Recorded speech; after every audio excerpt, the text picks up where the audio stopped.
Hey everyone, Howard Jacobson here with another COVID-19 daily edition of the Plant Yourself podcast. Today is, day 7, U.S. lockdown, U.S. quarantine edition. I spent the morning working in the garden today. So I've mentioned before, we've flirted with radical self-reliance, but in the end we kind of just did normal garden stuff: tomatoes, cukes, eggplant, okra, things like that.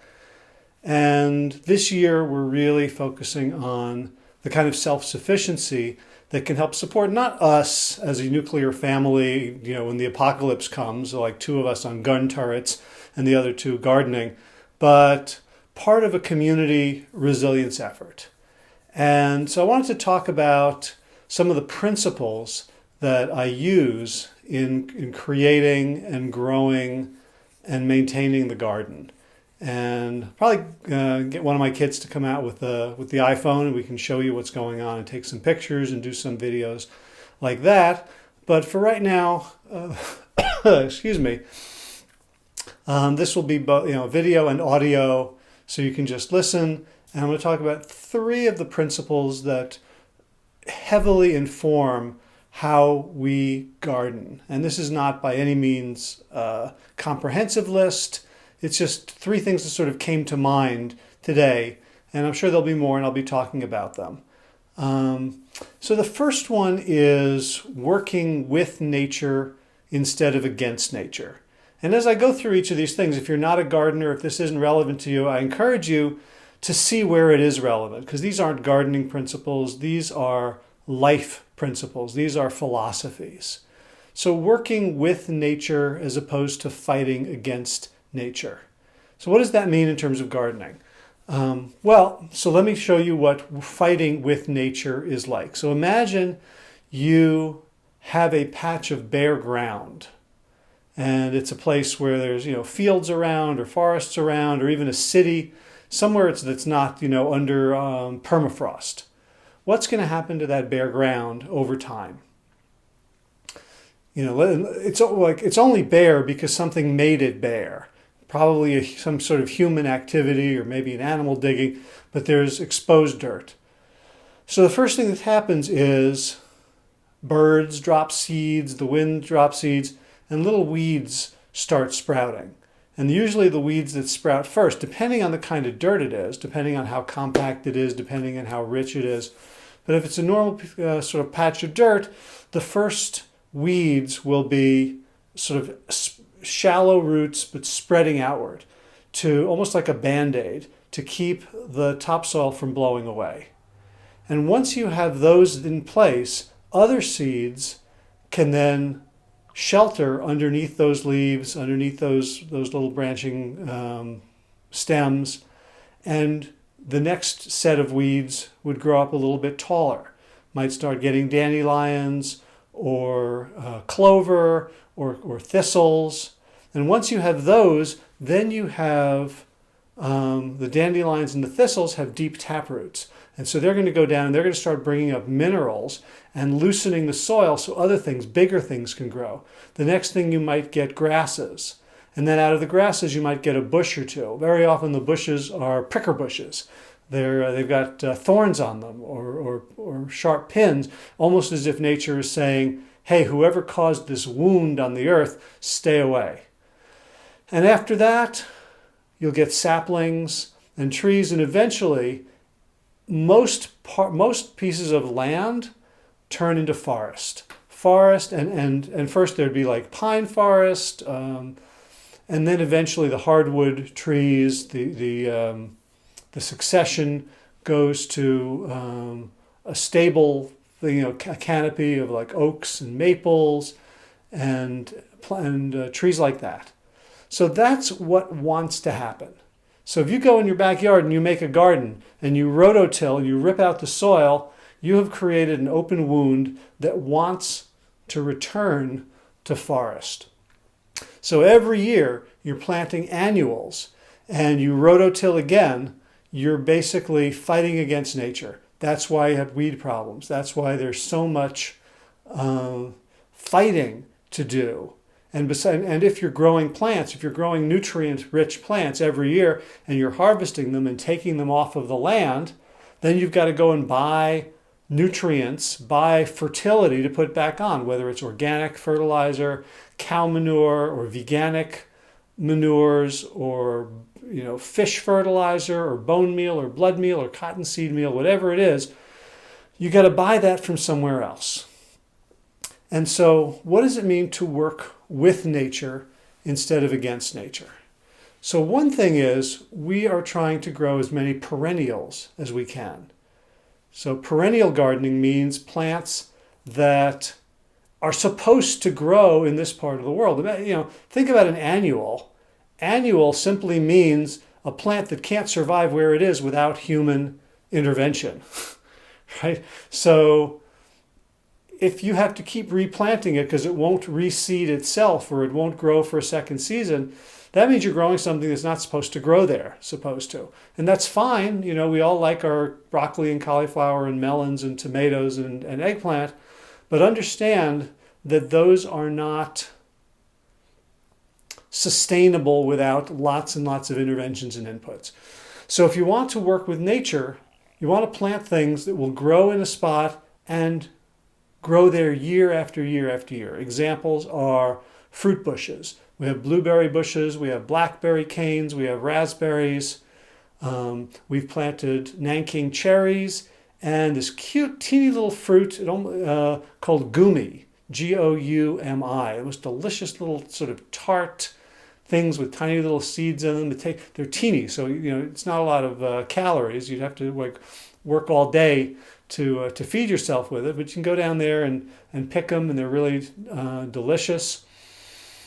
We also have a couple of persimmon trees. They have not produced anything. We also have 2 fig trees that haven't produced anything in over 6 years. So it's either us or the fig trees or the land that they were planted on.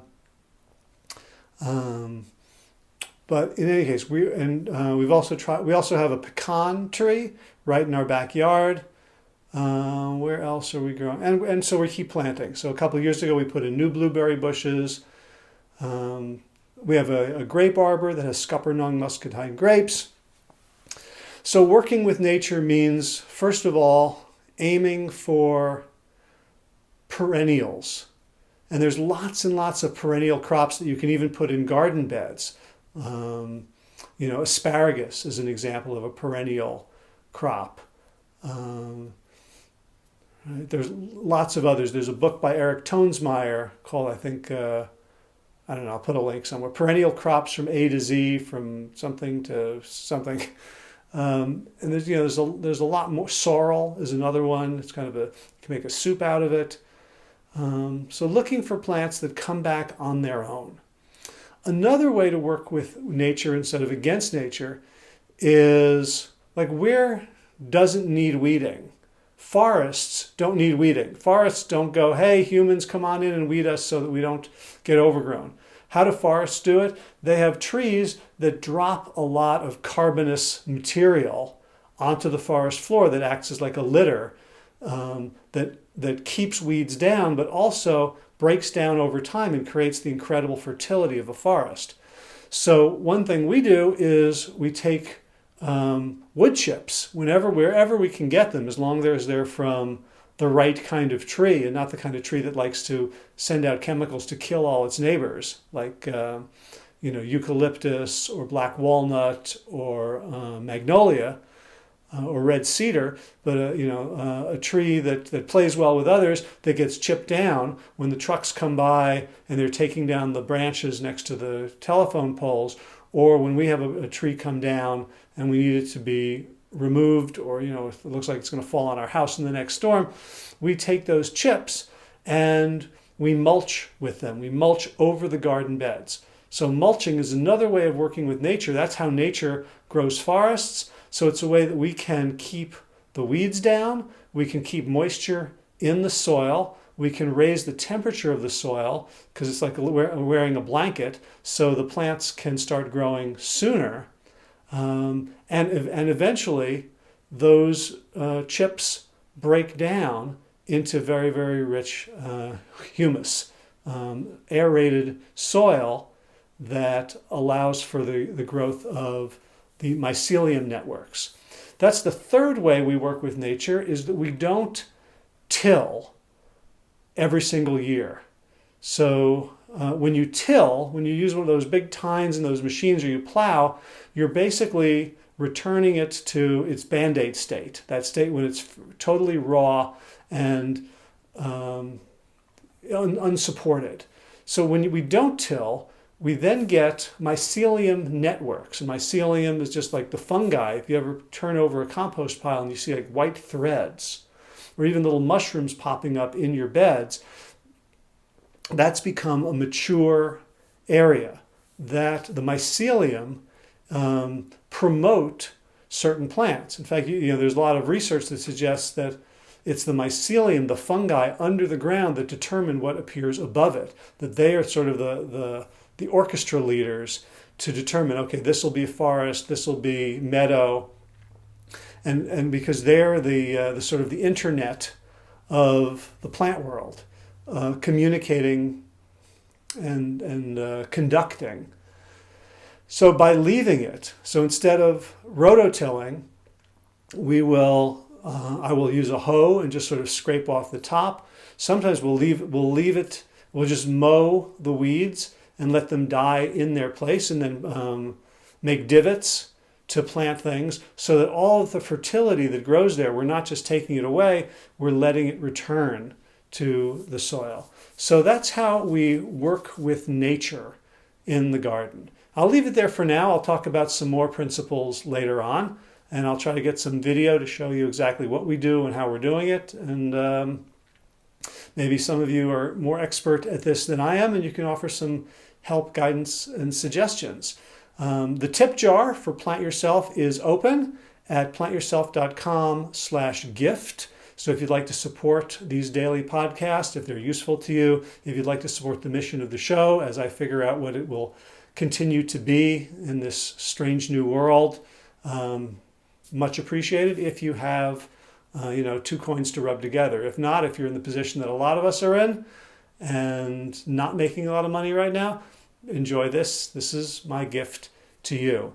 Second thing, we've just reopened the WellStart Health Coach training program. So if you're sitting around and you've got more time on your hands than you used to, and you'd love to learn how to help people eat healthier, live healthier, basically behave themselves the way they want to behave to get the health destiny that they want.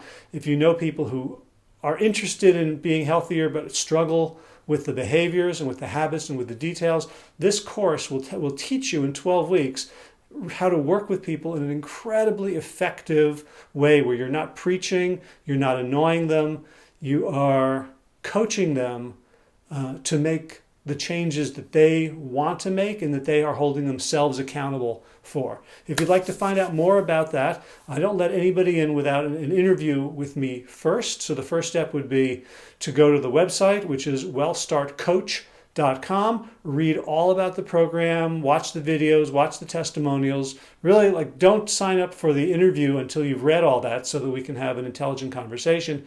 Then if you're interested, let me know by registering for the enrollment interview. We'll schedule that and see if it's a good fit for you. The next one starts on May 11th. So that's about it for today. Thank you for listening, for watching. I'll see you again tomorrow. As always, be well, my friends.